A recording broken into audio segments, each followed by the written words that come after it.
ഇന്നത്തെ കളി നോക്കുവാണെങ്കിൽ ഇന്ത്യക്ക് ഒരുപാട് എക്സ്ക്യൂസസ് ഒക്കെ പറയാനുണ്ട്. ഒരുപാട് എക്സ്ക്യൂസ് പറയാം. ടോസ് തന്നെ ഫസ്റ്റ് ഇന്ത്യക്ക് നഷ്ടമായി. അപ്പം തന്നെ ഇന്ത്യ ഏകദേശം പരാജയം മണത്തു. ഓവർകാസ്റ്റ് കണ്ടീഷൻ ആയിരുന്നു. ഇവിടെ സെക്കൻഡ് ബാറ്റ് ചെയ്യുവാണെങ്കിൽ കൂടുതൽ അഡ്വാൻറ്റേജ് ആണ്. ആ ഒരു അഡ്വാൻറ്റേജ് എന്തായാലും ഇന്ന് ഓസ്ട്രേലിയക്ക് കിട്ടിയെന്ന് പറയാം. അവരുടെ ഹോം കണ്ടീഷൻ്റെ ഒരു അഡ്വാൻറ്റേജ് ഓസ്ട്രേലിയക്ക് കിട്ടിയെന്ന് പറയാം.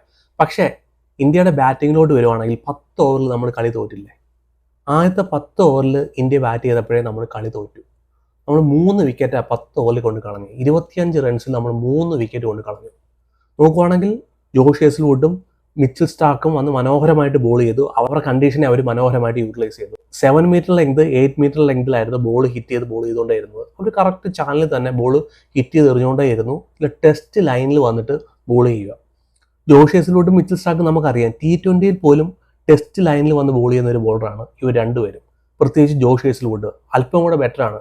ആ ഒരു ലൈനിൽ കറക്റ്റ് വരും, കറക്റ്റ് ഫോക്കസ് ചെയ്ത് 6 മീറ്റർ ലെങ്ത് 7 മീറ്റർ ലെങ്തിൽ ഹിറ്റ് ചെയ്ത് എറിയാൻ കഴിയാവുന്ന ബോളർമാരാണ്. പിച്ച് ഫാസ്റ്റ് ബോളർമാർക്ക് അസിസ്റ്റൻസ് കൊടുക്കുന്നുണ്ടായിരുന്നു. എല്ലാം ശരിയാണ്. ആ അസിസ്റ്റൻസിനെ അവർ മനോഹരമായിട്ട് യൂട്ടിലൈസ് ചെയ്തു. എന്നാൽ നമ്മൾ വിക്കറ്റ് കൊണ്ട് കൊടുക്കുമല്ലായിരുന്നു ഓസ്ട്രേലിയക്ക്. ഓസ്ട്രേലിയ വന്ന് മനോഹരമായിട്ട് ബോൾ ചെയ്തു. പക്ഷേ വിക്കറ്റ് ടേക്കിംഗ് ഡെലിവറിയിലാണോ നമ്മൾ കൊണ്ട് വിക്കറ്റ് കൊടുത്തത്, അതോ നമ്മൾ ഓസ്ട്രേലിയക്ക് കൊണ്ട് വിക്കറ്റ് സമ്മാനിച്ചതാണോ എന്നൊരു കാര്യത്തിലാണ് എനിക്കൊരു സംശയം. ഇവിടെ രോഹിത് ശർമ്മയുടെ വിക്കറ്റ് പരിശോധിക്കുകയാണെങ്കിൽ ഒരു സൂപ്പർ ഡെലിവറി ആയിരുന്നു. ഒരു ഹാർഡ് ലെങ്ത് ആയിരുന്നു, ഒരു ഷോർട്ട് പിച്ച് ലെങ്ത് ആയിരുന്നു. രോഹിത് ശർമ്മയെ സംബന്ധിച്ചിടത്തോളം ഒന്നും ചെയ്യാൻ കഴിഞ്ഞില്ല. എനിക്ക് തോന്നുന്നില്ല വേറൊരു ബാറ്റ്സ്മാൻ ആണെങ്കിലും ആ ഒരു ബോൾ സർവൈവ് ചെയ്യാൻ പറ്റുമെന്ന് എനിക്ക് തോന്നുന്നില്ല. ആരായെങ്കിലും വിക്കറ്റ് കൊണ്ട് കളഞ്ഞാണ്. അതുപോലെ മനോഹരമായ ഒരു ഡെലിവറി ആയിരുന്നു രോഹിത് ഹേസൽവുഡിന്റെ. ഒരു ഷോർട്ട് പിച്ചിൽ ഡെലിവറി, ഫ്രണ്ട് ഫുട്ടിലോ ബാക്ക് ഫുട്ടിലോ ഒരു മൂവ്മെന്റും ഇല്ലായിരുന്നു രോഹിത് ശർമ്മയെ സംബന്ധിച്ചിടത്തോളം. വിക്കറ്റ് കൊണ്ട് കോട്ട് ബിഹൈൻഡ് ആയിട്ട് കീപ്പറിനെ കൊണ്ട് കൊടുത്തിട്ട് പോകുന്നു. അത് നോക്കുവാണെങ്കിൽ ഒരു മനോഹരമായ ഒരു ഡെലിവറി ആയിരുന്നു. എന്നാൽ വിരാട് കോഹ്ലിയുടെ വിക്കറ്റിലോട്ട് പോയ വിരാട് കോഹ്ലി എങ്ങനെയാണോ തൻ്റെ ടെസ്റ്റ് കരിയർ അവസാനിച്ചത് ഓസ്ട്രേലിയയിൽ, അതേ മിസ്റ്റേക്ക് ഇന്നും റിപ്പീറ്റ് ചെയ്യുന്നു. ഔട്ട്സൈഡ് ദ ഓഫ് സ്റ്റമ്പിൽ 7th സ്റ്റമ്പ് 8th സ്റ്റമ്പ് ഒക്കെ എത്തി വലിഞ്ഞ് ഡ്രൈവ് ചെയ്യാൻ പോകും. ഇന്ന് ഓസ്ട്രേലിയയുടെ ബാറ്റിംഗ് ഒന്ന് പരിശോധിച്ചേ. മിച്ചൽ മാഷ് എത്ര ഡ്രൈവ് കളിച്ചു എന്ന്, ഫിലിപ്പ് വന്നിട്ട് എത്ര ഡ്രൈവ് കളിച്ചു. ഇന്ന് അവർ കളിച്ചത് മൊത്തം സ്ക്വയർ കട്ട് സ്ക്വയർ ഡ്രൈവ് ആണ്. ഇന്നത്തെ ഒരു പിച്ചിൽ ഡ്രൈവിന് പറ്റിയ ഒരു പിച്ചേ അല്ലായിരുന്നു. അൺഈവൻ ബൗൺസ് കിട്ടുന്ന ഒരു പിച്ചിൽ ഓസ്ട്രേലിയക്ക് ഒരു രീതിയിലും സ്ട്രഗിൾ ചെയ്യേണ്ടി വന്നില്ല. ഒരു വാക്കിംഗ് വിക്കറ്റായിട്ട് വിരാട് കോഹ്ലി മാറുന്നു ഔട്ട്സൈഡ് ദ ഓഫ് സ്റ്റമ്പ്. അതായത് 4th സ്റ്റമ്പ് ഒന്നും അല്ല, 7th സ്റ്റമ്പ് 8th സ്റ്റമ്പിലൊക്കെയാണ് വലിഞ്ഞ് ഡ്രൈവ് ചെയ്യാൻ പോകുന്നത്. സച്ചിനും ഇതുപോലെ എക്സ്പോസ് ആയിരുന്നു ഓസ്ട്രേലിയയിൽ. സച്ചിൻ പറഞ്ഞു ഇന്ന് ഞാൻ തൊടത്തില്ല. സച്ചിൻ തൊട്ടില്ല. വിരാട് കോഹ്ലിക്ക് ഒരു 10 ഓവർ അല്പം ഒരു പേഷ്യൻസോടെ കളിച്ചിരുന്നെങ്കിൽ മേ ബി ആ ഒരു വിക്കറ്റ് കൊണ്ട് കളയത്തില്ലായിരുന്നു. മിച്ചൽ സ്റ്റാർക്ക് നോക്കുവാണെങ്കിൽ 15 ODI കളിച്ചിട്ടുണ്ട്. 2 പ്രാവശ്യം വിരാട് കോഹ്ലിയുടെ വിക്കറ്റ് എടുക്കുന്നത്. ഇന്നും കൂടെ കൂട്ടി 2ാമത്തെ പ്രാവശ്യം. മിച്ചൽ സ്റ്റാർക്കിന് ടേക്ക് ഓൺ ചെയ്യുന്ന ഒരു പ്ലെയറാണ് വിരാട് കോഹ്ലി.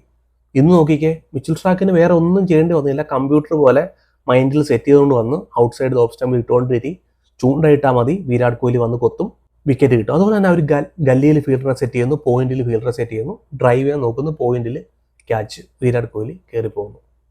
200 ദിവസത്തിന് ശേഷം വിരാട് കോഹ്ലി ODI ഫോർമുലയിലോട്ട് തിരിച്ചു വരുന്നത്. 200 ദിവസത്തിന് ശേഷം, അത്ര വലിയൊരു ഗ്യാപ്പിന് ശേഷം വന്ന് കളിക്കുന്നത്.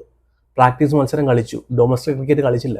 ഇത്രയും ഒരു ഗെയിം പ്ലേ കൊണ്ട് ഒരു വളരെ ഡിഫിക്കൽട്ട് ആയിട്ടുള്ളൊരു കണ്ടീഷൻ, പെർത്ത് പോലുള്ളൊരു കണ്ടീഷനിൽ അങ്ങനെ ഒരു ഷോട്ടിൻ്റെ ആവശ്യം വിരാട് കോഹ്ലിക്ക് ഉണ്ടായിരുന്നു. തൻ്റെ കരിയറിൽ ആദ്യമായിട്ട് ഡക്കിൽ കയറി പോകേണ്ടതായിട്ട് വന്നു ഓസ്ട്രേലിയയിൽ. ഇന്നവർ ഓസ്ട്രേലിയയിൽ വിരാട് കോഹ്ലി ഡക്കായിട്ടില്ല. ഓസ്ട്രേലിയയുടെ വിരാട് കോഹ്ലിയുടെ ആവറേജ് പരിശോധിക്കുകയാണെങ്കിൽ 51 അത്ര നല്ലൊരു പ്ലെയർ വന്നിട്ട് ഇന്നത്തെ ആ ഒരു ഷോട്ട്, സത്യം പറഞ്ഞാൽ വിരാട് കോഹ്ലി ആ ഒരു ഈഗോ മാറ്റി വെക്കണം. വിരാട് കോഹ്ലിയുടെ ഡ്രൈവ് ബെസ്റ്റാണ്, ഒരു സംശയമില്ല. ബാബറിൻ്റെ ഡ്രൈവ്, റൂട്ടിൻ്റെ ഡ്രൈവ്, അതുപോലെ തന്നെ വിരാട് കോഹ്ലിയുടെ ഡ്രൈവൊക്കെ എല്ലാവരും എടുത്തു പാടുന്ന ഒരു ഷോട്ടൊക്കെ തന്നെയാണ്. ഈ ഒരു കണ്ടീഷനിൽ ആ ഒരു ഡ്രൈവിൻ്റെ ഒരു ആവശ്യമില്ലായിരുന്നു വിരാട് കോഹ്ലി. ആ വിക്കറ്റ് കൊണ്ട് കളഞ്ഞാണ്. സോ അവിടെ പെതിയെ കളിച്ചിരുന്നെങ്കിൽ ഈ ഒരു അവസ്ഥ വരത്തില്ലായിരുന്നു. ഈ ഡക്കിൽ കയറി പോകേണ്ട ഒരു ആവശ്യം വരത്തില്ലായിരുന്നു. ഇനി അടുത്ത കളി അഡ്ലയിലാണ്, ഇതുപോലെ അൺഈവൻ ബൗൺസ് ഒന്നും വരത്തില്ലായിരിക്കും. അപ്പം വിരാട് കോഹ്ലി ഇങ്ങനെ ട്രിഗർ ചെയ്തുകൊണ്ടേയിരിക്കും, ഔട്ട്സൈഡ് ദ ഓഫ് സ്റ്റമ്പ്. ഈ സെയിം സിറ്റുവേഷൻ ആയിരുന്നു ടെസ്റ്റിലും. എല്ലാ കളിയിലും സെയിം വേയിൽ ഒരു പ്ലെയർ ഔട്ട് ആവുന്നുണ്ടെങ്കിൽ അതിനകത്ത് എന്തോ കാര്യമുണ്ട്. വിരാട് കോഹ്ലി അതിനകത്ത് വർക്കൗട്ട് എത്രമാത്രം ചെയ്യുന്ന കാര്യത്തിൽ സംശയമുണ്ട്. പിന്നെ ഇന്ത്യയുടെ ക്യാപ്റ്റൻ ശുഭ്മൻ ഗില്ല്, ഇന്ന് മിച്ചൽ മാഷിൻ്റെ ഒരു ഇന്നിങ്സ് നോക്കി, ഒരു ക്യാപ്റ്റൻ്റെ ഇന്നിങ്സ്, ഒരു മെച്യൂർ ഇന്നിങ്സ് അവിടെ കാഴ്ചവെക്കുന്നു. ശുഭ്മൻ ഗില്ല് വന്ന് നല്ലൊരു തുടക്കം കിട്ടി, ഒരു ഡ്രൈവൊക്കെ അടിക്കുന്ന കണ്ടു. കോട്ട് ബിഹൈൻഡ് ആയിട്ട് കീപ്പറിൻ്റെ ക്യാച്ച് കൊണ്ട് കൊടുത്തിട്ട് ശുഭ്മൻ ഗിൽ എന്ന് പറഞ്ഞ ഇന്ത്യയുടെ ക്യാപ്റ്റൻ ഇന്ന് കയറി പോകേണ്ടതായിട്ട് വന്നു. അൺഫോർച്ചുനേറ്റ്ലി മേ ബി അൺലക്ക് എന്നൊക്കെ പറയാം. സോ ഒരു സിമ്പിൾ വിക്കറ്റ് ആയിരുന്നു. അവിടെ ബോളർമാരെ വലിയൊരു മിടുക്കൊണ്ടല്ല അവിടെ ആ വിക്കറ്റ് കിട്ടിയത്. പിന്നെ ശ്രേയസർ സെയിം മിസ്റ്റേക്ക് ആവർത്തിക്കുന്നു. ജോഷ് ഹേസൽവുഡ് എന്ന് പറയുന്നത് ശ്രേയസറിന് ഒരു പേടി സ്വപ്നം തന്നെയാണ്. ജോഷ് ഹേസൽവുഡ് നോക്കുവാണെങ്കിൽ 5 ODIയിൽ 3 പ്രാവശ്യം ശ്രേയസറിന്റെ വിക്കറ്റ് എടുത്തു. ജോഷ് ഹേസൽവുഡ് വരും, ശ്രേയസറിന്റെ വിക്കറ്റ് ഈസി ആയിട്ട് എടുത്തുകൊണ്ട് പോകും. ഇന്ന് നോക്കുവാണെങ്കിൽ ഒരു ഷോർട്ട് പിച്ച് ബോളർ ഇന്ന് കോട്ട് ബിഹൈൻഡ് ആയിട്ട് കീപ്പറിന്റെ ക്യാച്ച് കൊണ്ട് കൊടുത്തിട്ട് ശ്രേയസ് അയ്യരും കയറി പോകുന്നു. ഈ ഒരു 3 വിക്കറ്റ് പരിശോധിക്കുകയാണെങ്കിൽ ഇന്ത്യ സിമ്പിളായിട്ട് കൊണ്ടുകൊടുത്ത വിക്കറ്റ് എന്ന് പറയാം. പിന്നെ ഇന്ത്യയുടെ ബാറ്റിംഗ് നോക്കുകയാണെങ്കിൽ അക്ഷർ പട്ടേലും കെ എൽ രാഹുലും കൂടെ ചേർന്ന് നല്ലൊരു ഇന്നിംഗ്സ് കാഴ്ചവെച്ച് ഒരു തകർച്ചയിൽ നിന്ന് ഇന്ത്യൻ ടീമിനെ ഇവർ രക്ഷിച്ചു എന്ന് പറയേണ്ടിയിരിക്കുന്നു. നല്ലൊരു ബാറ്റിംഗ് ആയിരുന്നു അവിടെ. അക്ഷർ പട്ടേൽ നോക്കുകയാണെങ്കിൽ അടിച്ചു കളിക്കാൻ അവിടെ ശ്രമിക്കുന്നു, കെ എൽ രാഹുൽ വന്നിട്ട് അവിടെ അടിച്ചു കളിക്കാൻ ശ്രമിക്കുന്നു, മാച്ച് ഷോട്ടിനെ സ്റ്റെപ്പ് ഡൗൺ ചെയ്ത് ലോങ് ഓണിന്റെ മേലിൽ കൂടെ 2 6 അടിക്കുന്നുണ്ടായിരുന്നു. സോ നല്ലൊരു ടച്ചിലായിരുന്നു. പക്ഷേ നല്ല രീതിയിലോട്ട് ഇന്ത്യക്ക് ഈ മാച്ചിലോട്ട് തിരിച്ചു വരായിരുന്നു. മാച്ച് 26 ഓവറായിട്ട് ചുരുക്കി. എന്നാൽ അവിടെ അക്ഷർ പട്ടേലിന്റെ വിക്കറ്റ് പോകുമ്പോഴത്തേന് സുന്ദറിനെ പറഞ്ഞു വിടുന്നു left hand right hand combination എന്ന് പറഞ്ഞുകൊണ്ട്. ആളടി പൊട്ടി പാളിസായിട്ട് നിൽക്കുവാണ്. എല്ലാ പ്ലാനും ചീറ്റി നിൽക്കുന്ന ഒരു അവസരത്തിൽ പിന്നെയും ലെഫ്റ്റ് റൈറ്റ് കോമ്പിനേഷൻ പോലും. സുന്ദർ അവിടെ വരുന്നു, 10 ബോൾ കളിക്കുന്നു, 10 റൺസ് എടുക്കുന്നു. അവിടെ അറ്റാക്ക് ചെയ്ത് കളിക്കേണ്ട സ്ഥാനത്ത് 10 ബോളാണ് സുന്ദർ കളിച്ചത്. 10 ബോൾ ഏകദേശം നോക്കുവാണെങ്കിൽ 2 ഓവർ. അവിടെ രാഹുലിന് മേൽ പ്രഷർ കൊടുത്ത് രാഹുൽ കയറി പോകുന്നു. സുന്ദറും 10 ബോൾ കളിച്ച് വലിയൊരു ഇമ്പാക്റ്റ് ഉണ്ടാക്കാതെ സുന്ദറിനും കയറി പോകേണ്ട ഒരു അവസ്ഥ. എനിക്ക് തോന്നുന്നില്ല സുന്ദർ നിതീഷ് കുമാർ റെഡ്ഡിയെ കാട്ടി വലിയൊരു 2020 പ്ലെയർ ആണെന്ന്. T20 കളിക്കേണ്ട ഒരു സാഹചര്യമായിരുന്നു, അറ്റാക്ക് ചെയ്ത് കളിക്കേണ്ട ഒരു സാഹചര്യമായിരുന്നു. സോ നിതീഷ് കുമാർ റെഡ്ഡിക്ക് മുമ്പായിട്ട് സുന്ദറിനെ പറഞ്ഞു വിടുന്നു. അവിടെ 10 ബോളോളം സുന്ദർ അവിടെ വന്ന് തിന്നു. ഈ ഇന്ത്യക്ക് ഒരു 150+ കണ്ടെത്താമായിരുന്നു. നിതീഷ് കുമാർ റെഡ്ഡി അവിടെ വന്നിരുന്നെങ്കിൽ, കെ എൽ രാഹുലുമായിട്ട് അവിടെ കളിച്ചിരുന്നെങ്കിൽ അല്പം കൂടെ സ്കോർ കണ്ടെത്താൻ കഴിഞ്ഞാൽ. അവിടെ 20-25 റൺസ് ഇന്ത്യ ഷോർട്ടായിട്ടാണ് ആസ്ട്രേലിയയുടെ മുമ്പിലോട്ട് നമ്മൾ വെച്ചു കൊടുക്കുന്നത്. പിന്നെ ഇന്ത്യയുടെ ബോളിങ്ങിലോട്ട് വരുവാണെങ്കിൽ ഇൻഎക്സ്പീരിയൻസ് ആയിട്ടുള്ള ഒരു ബോളിംഗ് ലൈനപ്പ്. സിറാജിന് നമുക്കറിയാം വൈറ്റ് ബോൾ ക്രിക്കറ്റിൽ അത്രമാത്രം ഒരു പെർഫോമൻസ് ഇല്ല സിറാജിനെ സംബന്ധിച്ചിടത്തോളം. ഇന്ന് നോക്കുവാണെങ്കിൽ സ്കോറും വലുതായിട്ടില്ലായിരുന്നു. 131 റൺസ് എന്ന് പറയുമ്പോൾ 26 ഓവറിൽ, പ്രത്യേകിച്ച് ഈ ഒരു കണ്ടീഷനിൽ ഈസിയാണ് എടുക്കാൻ വേണ്ടി. പക്ഷേ ഇന്ത്യയുടെ ബോളർമാർ കൺസേൺ തന്നെയാണ്, എക്സ്പീരിയൻസ് കൺസേൺ തന്നെയാണ് ഇന്ത്യയുടെ ബോളർമാരുടെ. സിറാജ് ഒന്ന് ഒരു ഓവർ മേടിനാക്കുന്നു, പക്ഷേ വിക്കറ്റ് ഒന്നും കിട്ടുന്നില്ല. ഇവിടെ നമുക്ക് 26 ഓവർ എറിഞ്ഞ് തീർക്കുമല്ലായിരുന്നു വേണ്ടത്. ഇവിടെ നമുക്ക് വിക്കറ്റ് ടേക്കിംഗ് ഡെലിവറി വേണമായിരുന്നു, വിക്കറ്റ് ടേക്കിംഗ് ബോളർമാർ വേണമായിരുന്നു. സോ സിറാജിന് ആ ഒരു റോളിലോട്ട് വരാൻ പറ്റുന്നില്ല.